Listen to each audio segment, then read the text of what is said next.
Nako ke ya bosupa o e tshwamagela dikgang tsa Botswana Television re di gasa ka tlhamalalo go tswa toropo kgolo ga Borone ke o lebile Samoka a re bone ditlhogo. Maiteko a go tlhabolola mogama wa temothuo a Bobirwa Farmers Partnership a tswa tema.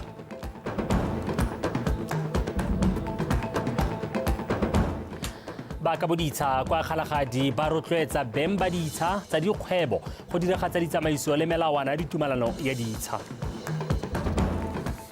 Go tsa metshameko ga Borone United e fapile Township Rollers go gapa bomampodi jwa sejana sa Sunbear Recharge Cup o tshokologong eno.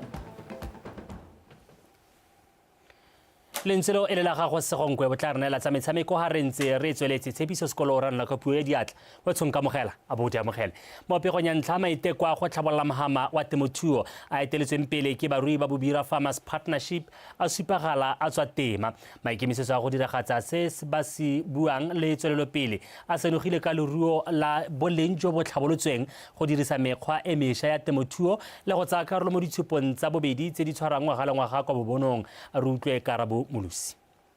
Go tshegetsa ditshupo tse di neng di phuthile leruo le le fetang 300 le akaretsa dihutshane le dikgomo barui ba nnile le ditshenyegelo tse di kwa godimo di akaretsa tlhokomelo leruo go tsenya ditlamelo dipalamo le tse dingwe ba dira jalo go ipelega go na le dikgomo tse di toeletsegileng thata tse di tshwana bone bo Simmental go na le bo White Brahman go na le bo Manso go na le Red Brahman mme re batla di ntse di oketsa ga dipalo tsone tseo last year re sena dairy tota e le di-jewel batho gompieno re na le dairy re na le kgomo ya dairy e bidiwa gote ke yone the dairy Swiss e one hell so ke sone se to ruta balemi ba rona gore ba simolola ba tsoge mo go tsone ga re ta go tsena mo dipuding re na le dipudi tsa mašwi tse di toeletseng e bidiwa gote sanene e tshweu e nna ntse e kgabela batho gompieno e tilenyana le botokanyana re na le barui ba le babedi ba tisitseng go na le pudi e go teng ke yone British Alpine ya shota but e teng gone ha e setse ke bone e le one ditshupo di solegetse barui le barotloetsi molemo ka ba nnile le sebaka sa go aga botsalano go bapatsa leruo la bone le go anywa maele a mekgwa ya temothuo e e tlhabolotsweng le matsopa a leruo le le kgonang go itsetsepela mo nageng e e tshabelelwang ke luba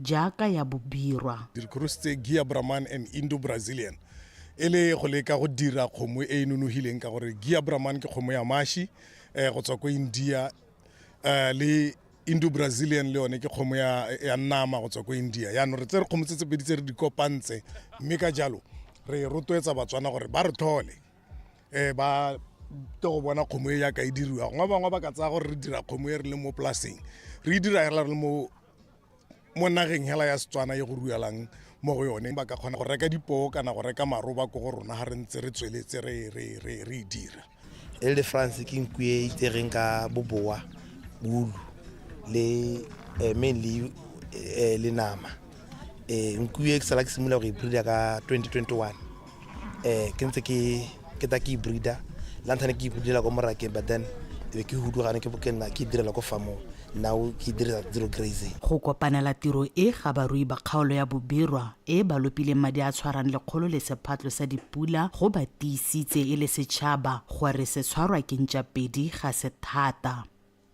Karabo Molusi BTV News Bobonong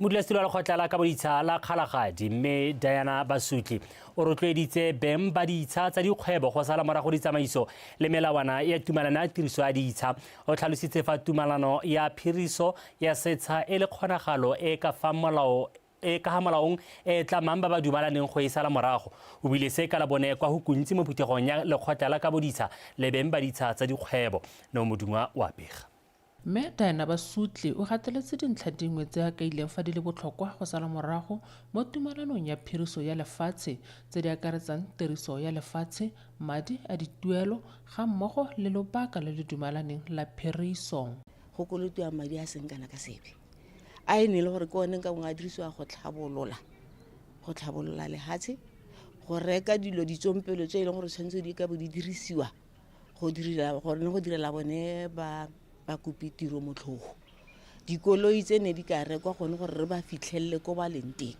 mme ka one mabaka ka gore le magago le thata go santse re palelwa ke go fitlhelela mo diemong tsa gonna jalo. In terms of Section 44 of the Tribal Land Act number 1 of 2018, e bua ka recovery of land. tota e itebagantse le dikgang tsa bridge. Section 44 e supa jalo gore ha ele gore ga o diragatse seo se dumalaneng le land board. Land board e na le thata ya gore ka ya ko land tribunal e kopa gone gore e recover lone le hatselone leo e letse mo go wena. Mme ebile yone section 44 e supa yalo gore ga gona opo o letlalwang go claima sepehela from the land board as compensation for ditlhabolo tsa tla bonga di dirile mo lehatsheng lone leo. Fa tlaleletsa mo go se mokwaledi wa lekgotla la ka boditsha Re Nicholas Motlogelwa o supile matshwenyego tebang le dikago tse di sa tlhokomelweng ke beng ba tsone ka mabaka a harologaneng lengwe la mabaka e le go sa rarabololwa ga dikgang tsa boswa. Re tshotse dipolase tse dintsi mo kgaolong ya rona tsa dikgomo tsa leruo le le botana tsa diphologolo dipolase tse la ka botsone di ka re tsenyetsa madi ha ne di duelwa sente ebile di thabolotswe mme bontsi ya batho ba na le dipolase tse ga ba di duele ebile madi a hantse ra thakanya yana ngwago ra lebella wothe mo dibukeng tsa rona di re bontshela gore kolota madi a 24 million plus.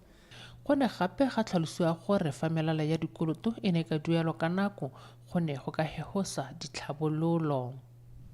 Neo Modungwa, Botswana Television, Hukunzi. Borukutli jwa go gweba ka batho segolo jang bana ke dingwe tsa dikgang tse di sa jeseng di welang lehatshe ka bophara. Borukutli jo bo kailwe bo le setlhogo ka jana bao ba thupilweng segolo jang bana ba basetsana ba dirisiwa botlhaswa mo go sa tlhakanwe dikobo mo go felelang go digile seriti sa bone. Mookamedi wa lekala la batshabi Mme Thobo Letlhage o tlhalositse seo jaaka na re bolla dipampiri tsa melaetsa e rutang batho ka dikgang tsa go gweba ka batho kwa molelaneng wa Middle Pitts. A re utlwe Khumiso Maphanyane.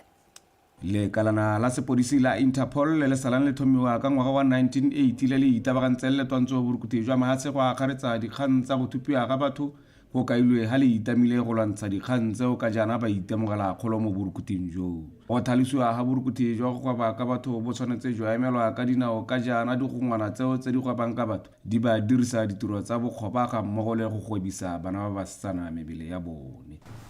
Ba gweba ka batho jana e le gore ba ikhumisa ka bone ba bantsha mo lehatsheng la rona ba ba isa ko mahatsheng a sele ba bantsha ko mahatsheng a sele ba ba tsisa mo lehatsheng la rona batho ba ga ba khontsha ba bangwe ba gweba ka bone ba ba dirisa mo go tsa tiro e sotlakakang go iphitlhela le gore motho o bereka jana a sa amogele a berekela mo lehelong le makgwakgwa go fitlhelela gompieno ka kemiana re setse re na le dikgetsi di le 38 re le Botswana Police tse e leng gore re di rekodile mme mo go tsone tse 38 tse batho ba teng ba ba ambilweng ke molato ba 84 go na le Batswana mo teng go na le Batswakwa mo teng mme ba gaetsho ya ka rena bua ra di tlhotlhomisa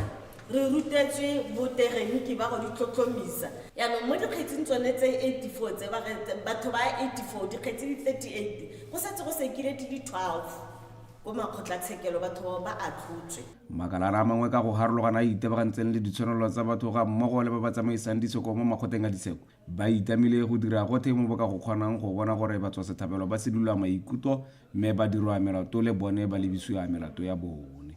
Dikgetsi tsotlhe hela tse re di bonang a re itsise maboipelego a re itsise le podisi a re itseng gore bana ba rona ba ko kae ba dira eng ka nako efe ka gore nako e ntsi bja ka go tlhalositse ba etsa ba le mo di-cellphone tse le gore di-cellphone tse ke tsone tse le gore ba hella ba kopane le dirukuthi ka yone.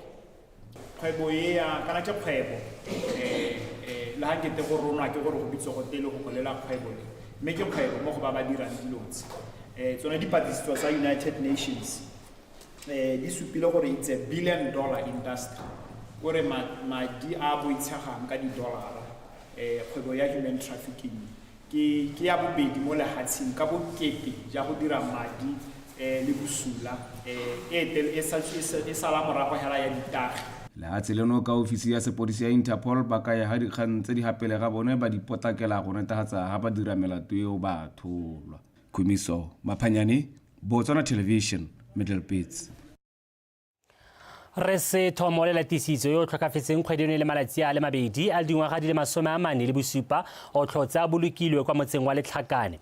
Boididi jwa batho go tswa mafelong a farologaneng go akaretsa motsamaisa dipuisano tsa palamente tautwana wa pele Rre Mokgweetsi Masisi le mothusa tautwana wa pele Rre Slamba Tsogwane ba phuthagetse mo motseng wa Letlhakane go laela Rre se thomo le latisitswe. Dibuidi mo tlhalositse jaaka motho yo neng a le lorato gape le boineelo go direla setšhaba. Re le latisitswe o nnile mo palamente wa kgaolo ya Boteti East ka ngwaga wa 2014 go tsena 2024 ka tlase ga party ya BDP. O na tlhomiwa go nna mothusa tona botsogo ka ngwaga wa 2019 mme a tlhatlhisiwa maemo go nna tona botsogo ka kgwedi ya Lwetse ka ngwaga wa 2024 mme a latlhegelwa mo ditlhophong tsa setšhaba ka kgwedi ya Phalane ngwaga o fetileng.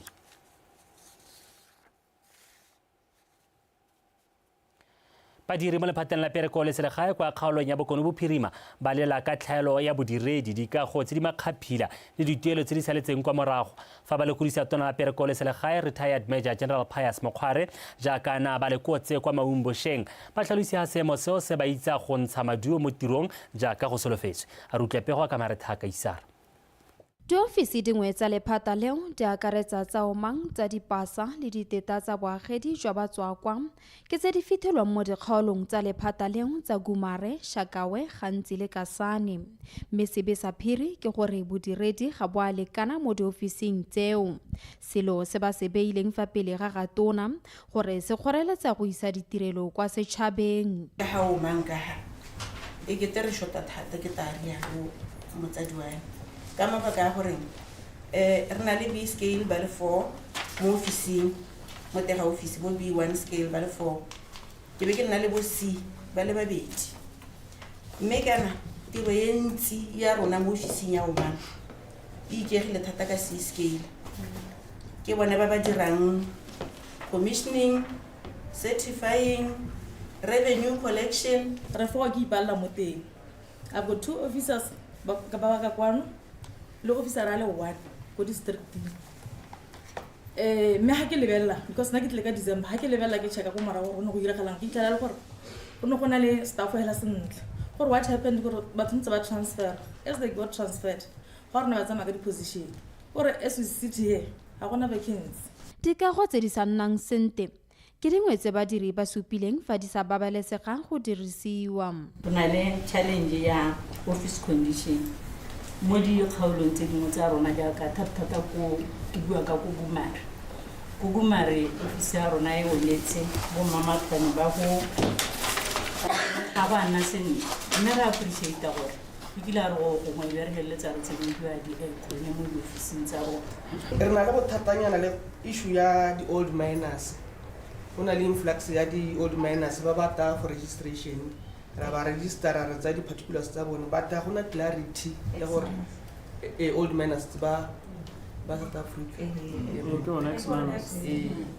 ga gona clarity mo office ke le ka tshwara le ba office gore gona le clarity e re ga ba re botsa dipotso le rona re kgona go araba re taka sekoloto sa di overtime tse le gore tsala di berekilwe ka bo June 2024 go itela March ga di se go di duelo di re lekile go bua le bagolwane re lekile go kwala ke tsa gore mo le ko ministry se se go gorogile ke khatso metse e be nna gore ke kha between Maika Minister wa Youth le Minister wa rona wa Labor and Home Affairs. Mokgware o tsweletse a solofetsa badiri ba kgaolo ya Bokone Bophirima gore e tla re morago ga go sekaseka matshwenyego a bone a boele go go bone ka ditharabololo tse di maleba. Marethaka Isara, BTV News, Maung.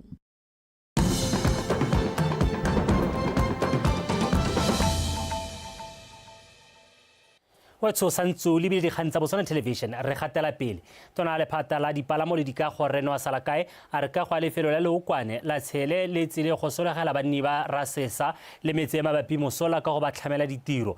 Lefelo leo e tla nna lone le letona mono Botswana ka ka go letla tshegetsa selekanyo sa 187 million liters ya leokwane sala ka o tlhalositse seo jaaka a na le kwela lefelo leo ka la bone a rutlwe pego ka tanki sentsho.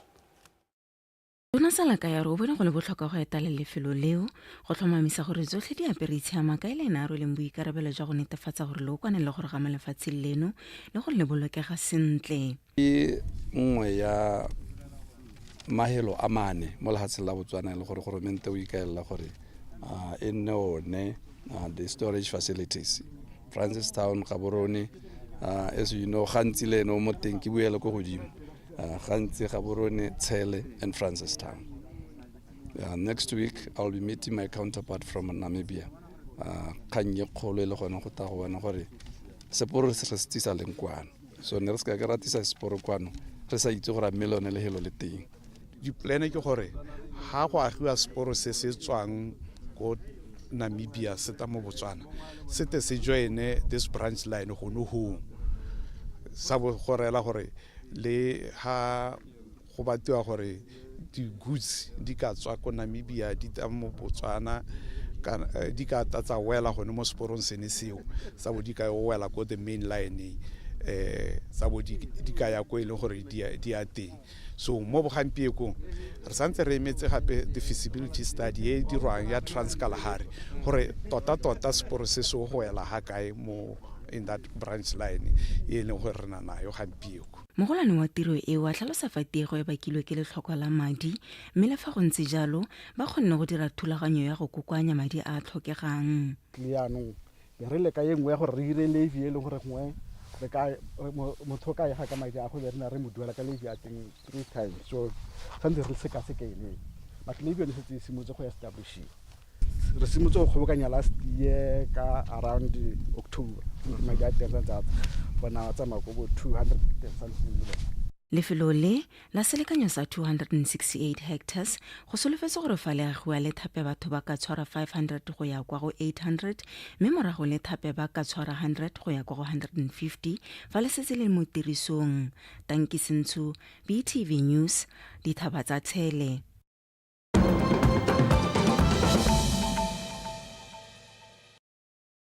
Wa tshijanong re lebetsa mafatshe a se le tla re ka la botlhano wa beke e tlang lefatshe la Ghana le tshware phitlho ya bagolwane ba puiso ba ba bobedi ba ba tlhokafetseng ka kotsi ya sefofane. Batho bao ba balelwa tona wa itshireletso Edward Omane ba Oma le wa tikologo le maranyane le dikitso Ibrahim Mutala Mohammed ba baneng ba le moloetong la semmuso go tlhotlhomisa kepo e seng ka molaong ya ditswammung kwa kgaolong ya Shanti. Lefatshe la Ghana le tlhomile malatsi a le mararo a khutsafalo le difolaga go hediwa kwa tlase. Tona wa Brazil o ikaeletse go sireletsa bagwebi ba lefatshe leo ba ba rekisang dithoto tsa bone kwa lefatsheng la Amerika. Tona da Silva ona latofatsa leloko la politiki Eduardo Bolsonaro go bo a thanogetse lefatshe la gabo ka go ema nokeng ditsamaiso tsa lefatshe la Amerika kwa kgethisong ya dithoto. Ona rotloetsa Washington go tlotla bolaodi le tsamaiso ya boatlhodi jwa Brazil morago gore Trump a otlhaye moatlhodi mogolo Alexandra Demarais le go oketsa lekgetho la dithoto tse di tswang kwa lefatsheng la Brazil ka 50%. Wa tshotse ba rekisa tsa metshameko go segonkwe o eme sentle.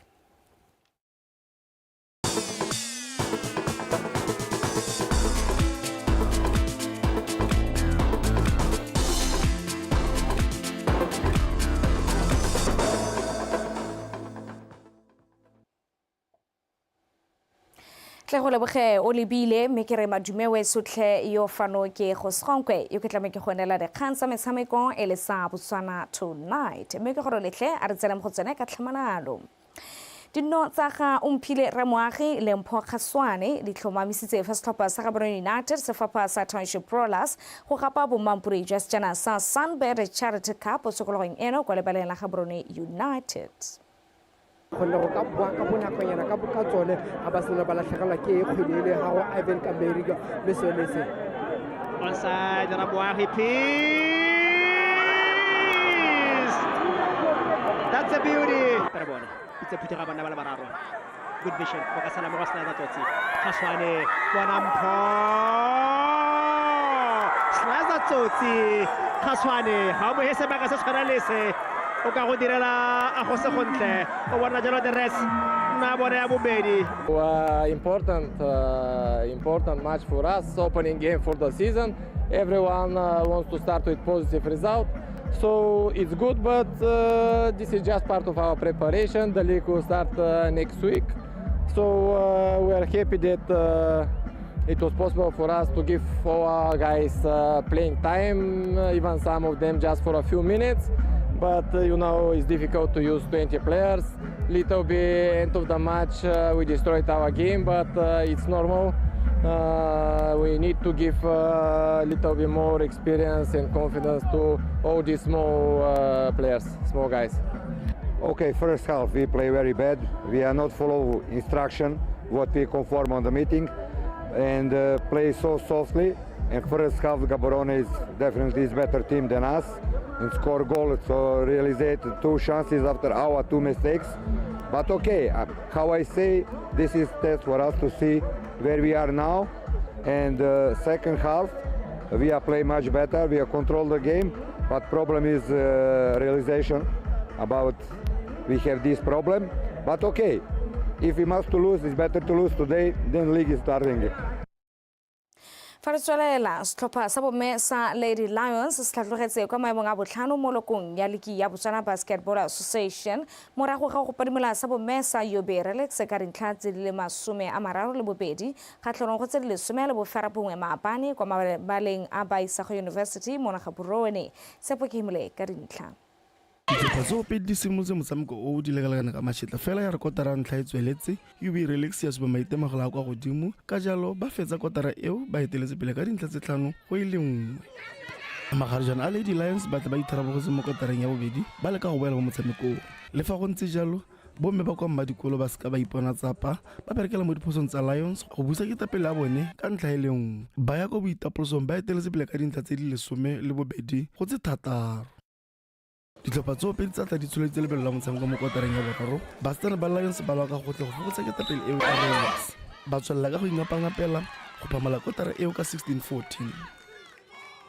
Ditlhopha tseo tsa tswelela ka go itana ka noga e utla mo kotareng ya bone ebile le a bofela motshameko diphoso tsa Lions di segela Relax a fa lefureng ba tsaya ketapele ya 19-18. ya re go setse metsotso e le mene gore motshameko ye bokhutlong Lions ya feta ka tsedi go fenya motshameko ka dintlha tse di 32 go tse di lesome le boferabo tsa UB Relax.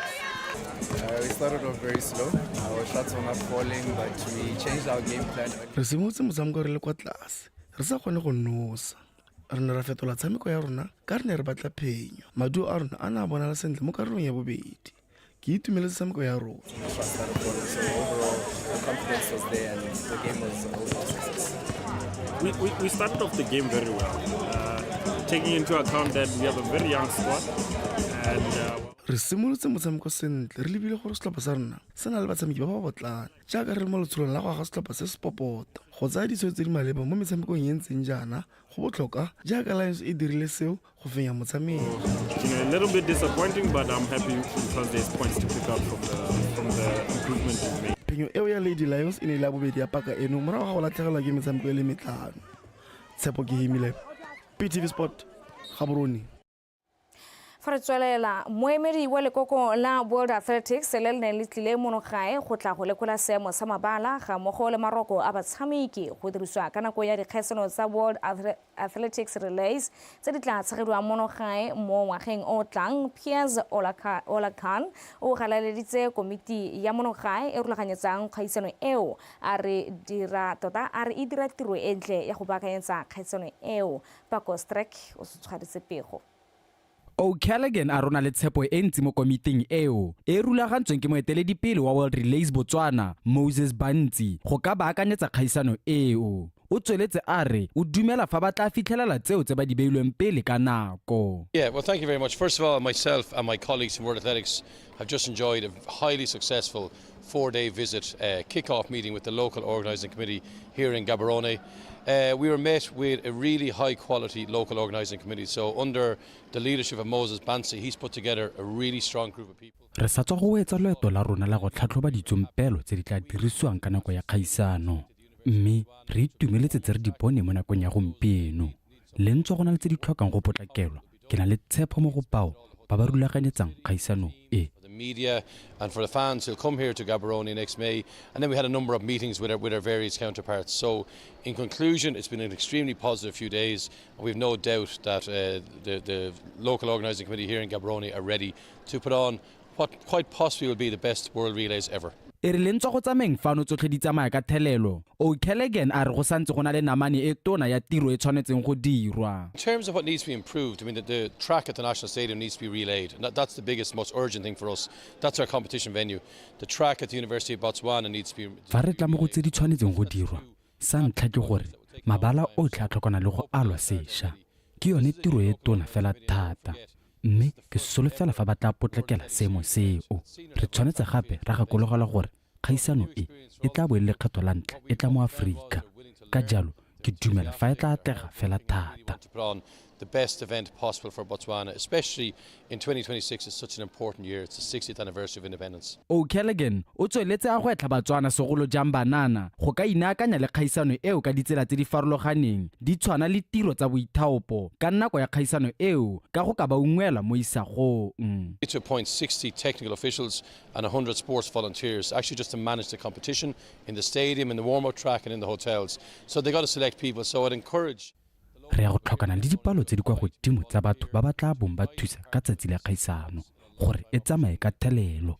Ka jalo nka rata go rotloetsa banana ba monogae go inaakanya le kgaisano e. Be a volunteer, be an official, buy a ticket, but whatever you do, make sure you're in that stadium doing Botswana proud on May 4-5 next year. Kgaisano eo ya World Athletics Relays 2026 e tla bonye kopantshe mafatshe ka go farologana. E tla simolola kgwedi ya motsheganong e le gabedi mme wele e tlhola gararo mono Gaborone.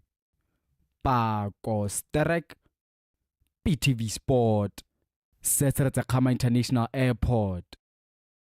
Fa jaanong re digarela e le tsa metshameko modulesilo wa setlhopha sa Gaborone United Clifford Sosa o go etlhile bana le seabe ka go farologana go eba setlhopha seno ke mo pakeng eno jaaka se tla bo se phadisana mo dikgaisanong ka go farologana. Sosa o buile se maabane mo Gaborone jaaka setlhopha seo se ne se rula ka pari ya sona ya paka ya 2025-2026 ka go somolela kwa o go tshwaretse dintlha.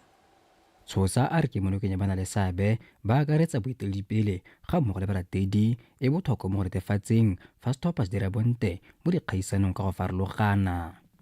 Go ka nna go nte mongwe le mongwe gone a ka reka sekipa ke bua yana ke lebile hotel ba ga rona ba Township Rollers ra go ya go CAF. We are definitely going for CAF and we need your support and ba lothe gone we'll share all the details, all the logistics, and rally behind Gaborone United. We looked at the landscape, yeah, the kiti mo Botswana gore di design yo yang o go dirwa jang. So we went on to make sure gore di kiti tsa rona tell a story. The away kit, midnight blue kind of color. Malawona was inspired by where Reza Krem comes from in Lebanon, so it's popular ka setlhare sa olive, the olive oil, so the design and the color, the theme is derived from that.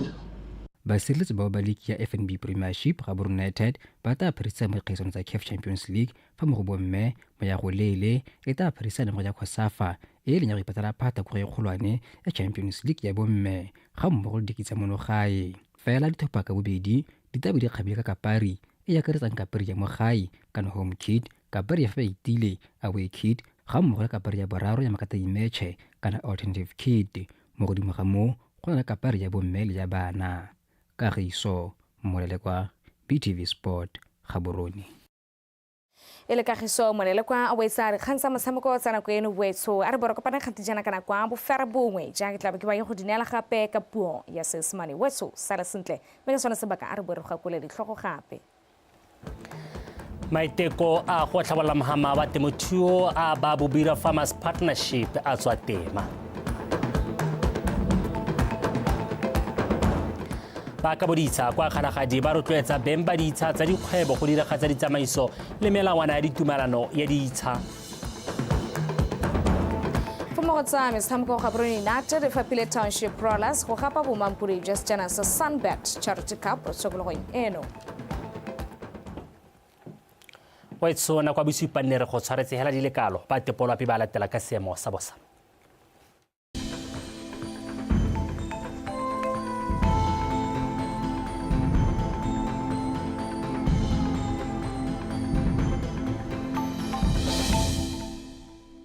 Bagaso madume amogela seemo sa loapi ke bidiwa o bakeng Casper Mataki. Sonsa loapi mona kwa gompieno supa go apogile mafelong ka bontsi